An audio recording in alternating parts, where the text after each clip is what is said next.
अस्सलाम वालेकुम वरहमतुल्लाहि वबरकातुहू। करोड़ों दुरूद अस्सलाम हमारे आका मौला हज़रत मोहम्मद मुस्तफ़ा सल्लल्लाहु अलैहि वसल्लम पर और आपके अहले बैत अतार पर।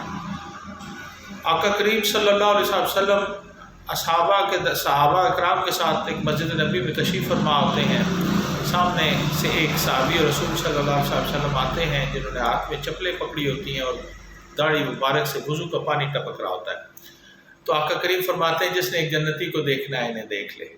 तो आका करीम के पास ही एक और साहबी रसूल, नौजवान साहबी रसूल तशरीफ़ फरमा होते हैं जिनकी आदत में था सारी रात क़याम किया करते थे और अगले दिन सारे दिन रोज़े से रहते थे, इतना तकवा था। तो वो सोच में पड़ गए कि ये क्या ऐसा अमल करते हैं जिसकी वजह से आका करीम ने फरमाया कि जन्नती को देखना है इन्हें देख ले। अब वो तजस्सुस में थे, जैसे ही उन्होंने अपनी इबादत की, नवाफिल पढ़े, नमाज़ पढ़ के बाहर निकले मस्जिद नबी से, ये भी चुपके से उनके पीछे हो लिए, सलाम दुआ की और कहा कि हुज़ूर मेरे वालिद से आपके साथ कुछ नाचाकी होगी, क्या मैं कुछ दिन आपके यहाँ मेहमान ठहर सकता हूँ? तो उस वक़्त मेहमानों की बड़ी आवत भगत होती थी और मेहमानों को अल्लाह की रहमत समझा जाता था। उन्होंने कहा बिल्कुल आप तशरीफ़ लाएँ, मेरे पास मेहमान रहें। तो वो अपने घर में तशरीफ़ ले आते हैं।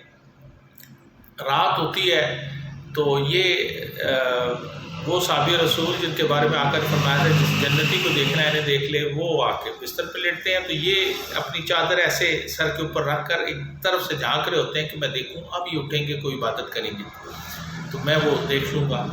तो लेकिन वो आए नॉर्मली लेटे, सो गए। सुबह फजर के वक्त उठे और अपनी इबादत की और रूटीन दुनिया के मामलात में चले गए। उन्होंने कहा शायद मेरी वजह से हिजाब में उन्होंने वो अमल ना किया हो। फिर अगले दिन इसी तरह वो रुके, फिर वही रूटीन।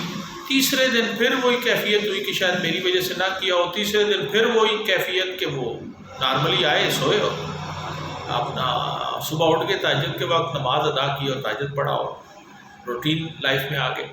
तो अगले दिन उन्होंने उनको कहा कि हुज़ूर आपसे एक दरख्वास्त है कि मेरा कोई वालिद से नाचाकी नहीं हुई, मैं आपका करीम ने फरमाया था जिसने एक जन्नती को देखना है इन्हें देख ले, तो मैं वो अमल जानना चाहता था कि वो कौन सा अमल है जो आप करते हैं जिससे आपके बारे में आका नहीं फरमाया। तो उन्होंने कहा कि मैं तो कोई ऐसा अमल नहीं करता, तो मैं तो एक आजिज़ आदमी हूँ, नमाज़ पढ़ता हूँ नॉर्मल अपने मामलात को करता हूँ अच्छे तरीके से। तो ये जब जाने लगे तो कहते हैं ठहरो, शायद एक अमल मैं ऐसा करता हूँ जिसकी वजह से आका ने कहीं ना फरमाया हो। उन्होंने फ़ौरन पूछा कि क्या ऐसा अमल है? कहते हैं हाँ मैं एक अमल ये करता हूँ कि रात को जब सोता हूँ तो सबको माफ़ करके सोता हूँ। किसी ने मेरे से ज़्यादती की, नाचाकी की, कि तलखी हुई, मैं उन सबको माफ़ करके सोता हूँ। शायद मेरे रब को ये अदा पसंद आ गई हो। देखें अल्लाह ताला को कितनी पसंद है माफ़ करना, क्योंकि खालिस्तन अल्लाह की सिफ़त है ये। अल्लाह से ज़्यादा माफ़ करने वाला कौन है? तो क्या अल्लाह ताला कि एक बंदे के माफ़ करने पर क्या उसे वो सज़ा देगा कि तूने अगर मेरी मखलूक को माफ़ किया है तो क्या मैं तुझे माफ़ ना करूं? मुझसे ज़्यादा तू रहीम है ना? मेरा रब करीम और रहीम तरीन है।